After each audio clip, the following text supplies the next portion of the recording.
nature itself. Besides person, however,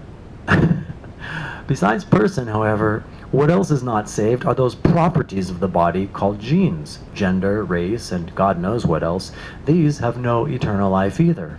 God does not transform man's differences, only what all share in common. The reason transformation is necessary is because man's earthly life is incompatible with eternal life in God.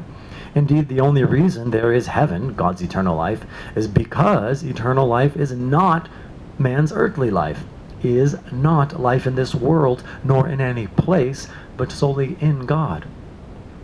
So person, defined as the soul's agent, subject, self-identity, or I am, is a function of the soul, but not in essence the soul itself.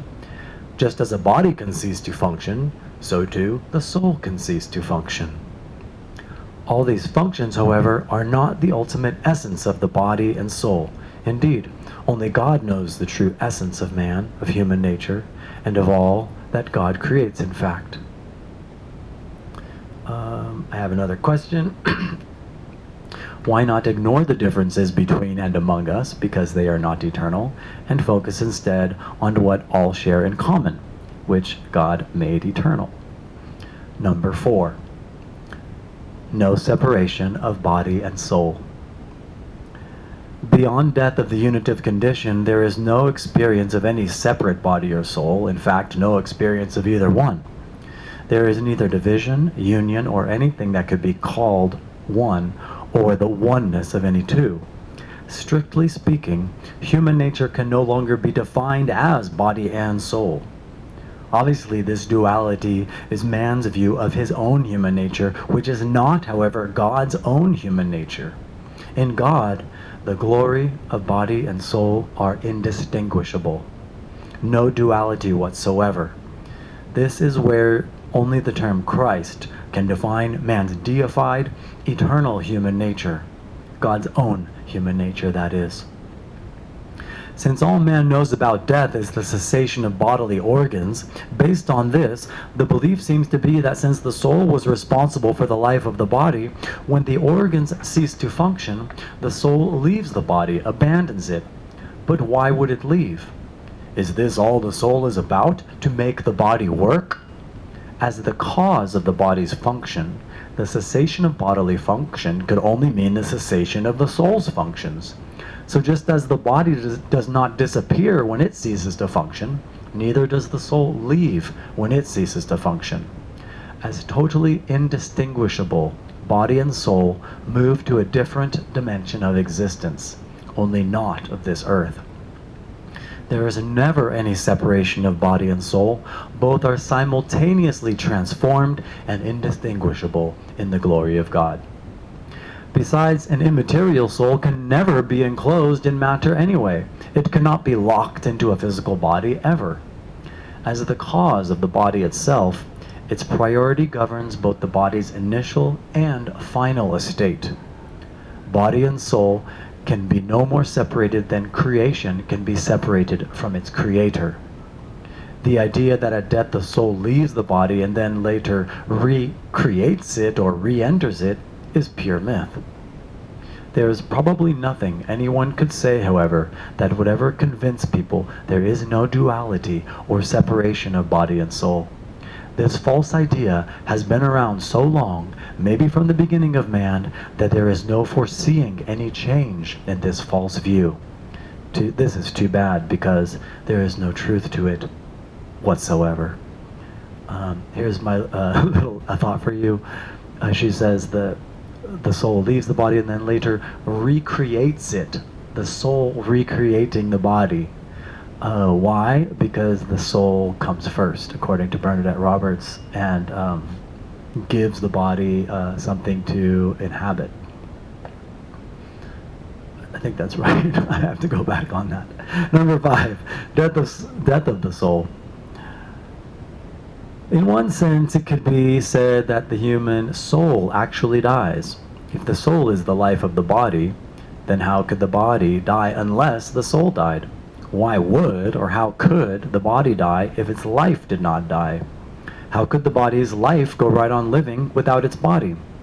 Either the soul is the life of the body, or it is not. We cannot have it two ways at once. If a soul can function without a body, then it does not need one. And so too, if the soul is not the life of the body, then the body also does not need a soul to live.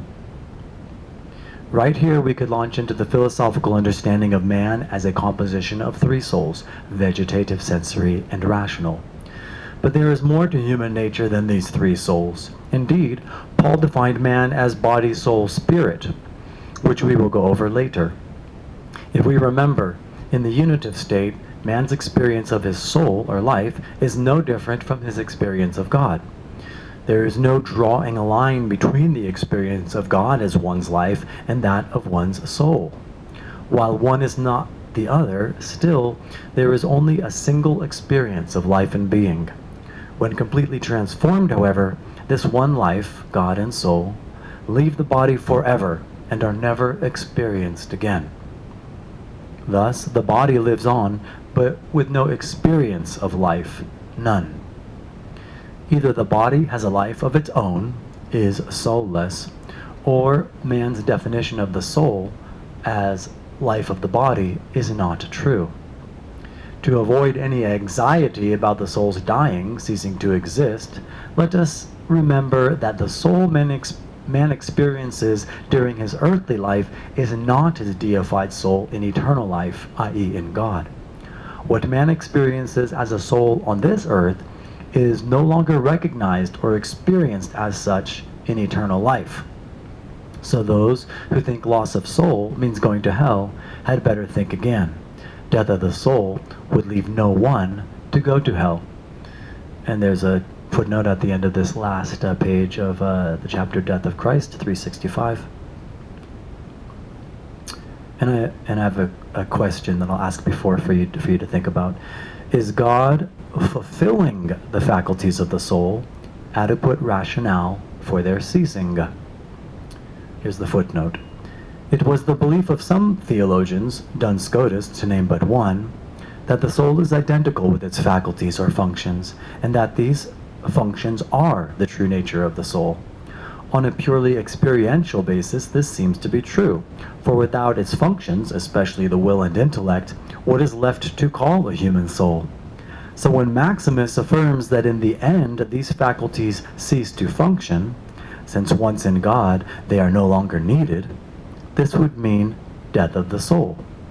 Scotus believed, however, that the will, as the faculty of love of God, could only be perfectly fulfilled in eternal life as God's own love.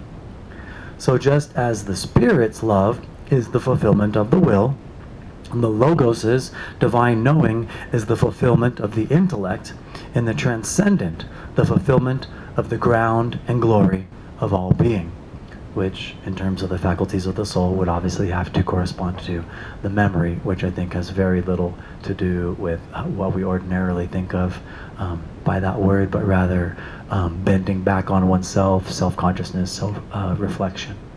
Anyway, rest well, breathe deeply, drink lots of water, and I will not see you soon, but you may listen to my voice soon. Take care.